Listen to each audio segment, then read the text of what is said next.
Assalamualaikum warahmatullahi wabarakatuh. Perkenalkan, kami dari kelompok 4 ingin membacakan materi tentang aspek sumber daya manusia. Adapun pemateri pertama yaitu Tiara Lestari, 2 Ahmad As'ad, 3 Hartia, 4 Ayunta Rahma, 5 Muhammad Ilsan. Struktur organisasi dan pembagian tugas. Dalam sebuah organisasi, pengelolaan sumber daya manusia memegang peranan penting untuk mendukung tercapainya tujuan perusahaan. Agar fungsi SDM dapat berjalan secara efektif dan efisien, diperlukan sebuah struktur organisasi yang jelas dan pembagian tugas yang tepat. Pembagian tugas dalam aspek SDM ini sangat penting agar setiap aktivitas dapat berjalan dengan terorganisir. Setiap bagian memiliki peran yang berbeda namun saling melengkapi.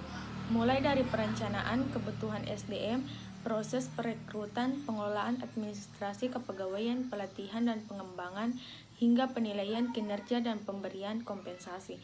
Dengan pemberian tugas yang jelas, setiap personel SDM memahami tanggung jawabnya sehingga dapat bekerja secara fokus dan efisien. Struktur organisasi dan pembagian tugas. Penerapan struktur organisasi dan pembagian tugas yang tepat tidak hanya memudahkan koordinasi dan komunikasi antar bagian SDM, tetapi juga memberikan kejelasan dalam proses pengembalian keputusan. Hal ini memungkinkan organisasi untuk mengelola sumber daya manusianya dengan lebih baik, meningkatkan kepuasan dan kinerja karyawan, serta mendukung pencapaian tujuan bisnis secara keseluruhan. Contoh struktur organisasi. 1. Manajemen tingkat atas CO, CPO, CTO, dan lain-lain. 2. Departemen Operasional, Produksi, Logistik, Teknologi, Informasi. 3. Departemen Administratif, HRD, Keuangan, Marketing. Baik, saya Ahmad As'ad akan menjelaskan materi tentang sistem rekrutmen, pelatihan, dan perkembangan SDM.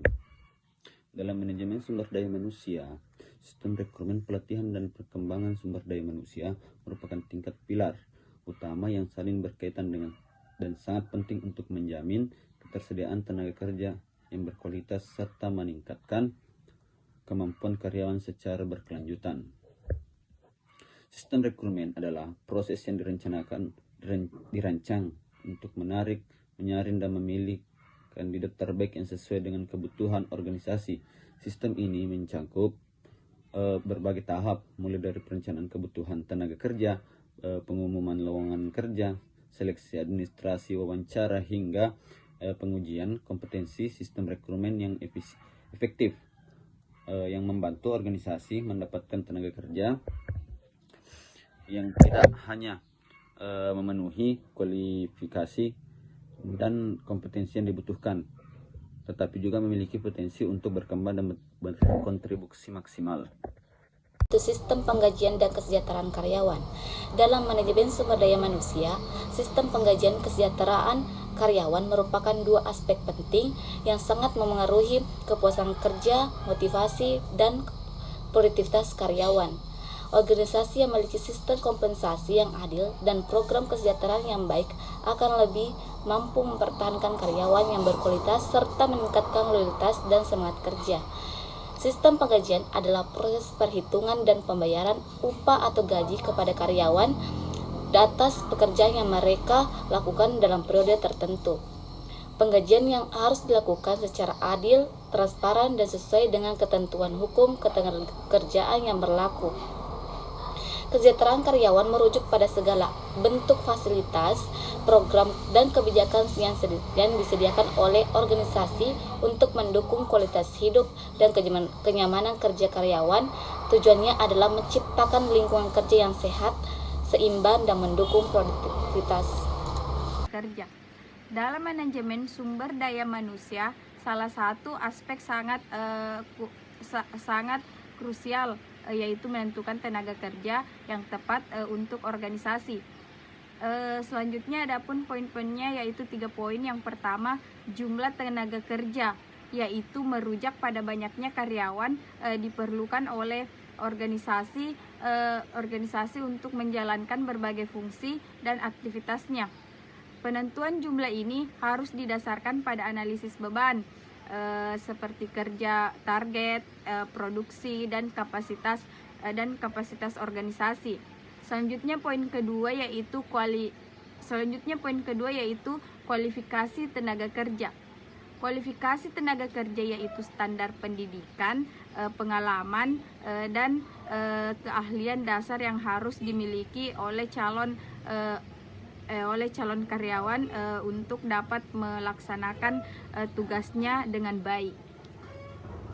Selanjutnya poin yang ketiga yaitu kompetensi tenaga kerja, yaitu tenaga kerja mencangkup kemampuan, keterampilan, dan sikap yang harus dimiliki oleh karyawan agar dapat bekerja secara efektif dan kontribusi terhadap pencapaian dan tujuan organisasi. Saya akan melanjutkan materi tentang hubungan industrial dan ketenagakerjaan. Hubungan industrial adalah hubungan yang terjalin antara tiga pihak utama dalam dunia kerja, yaitu pengusaha, pekerja, dan pemerintah. Hubungan ini dibangun atas dasar saling menghormati, saling menguntungkan, serta kesepahaman terhadap hak dan kewajiban masing-masing pihak. Dalam praktiknya, hubungan industrial meliputi berbagai aktivitas seperti perundingan perjanjian kerja bersama PKB, penyelesaian perselisihan hubungan kerja, pembentukan kerja, dan konsultasi antara manajemen dan karyawan.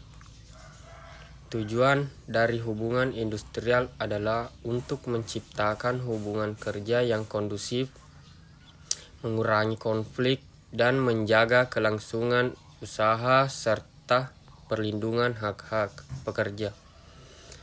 Oleh karena itu, perusahaan mampu membangun komunikasi yang baik, terbuka, dan partisipatif dengan cara karyawannya. Sementara itu, ketenagakerjaan adalah seluruh hal yang berkaitan dengan tenaga kerja, baik sebelum atau selama maupun setelah masa kerja.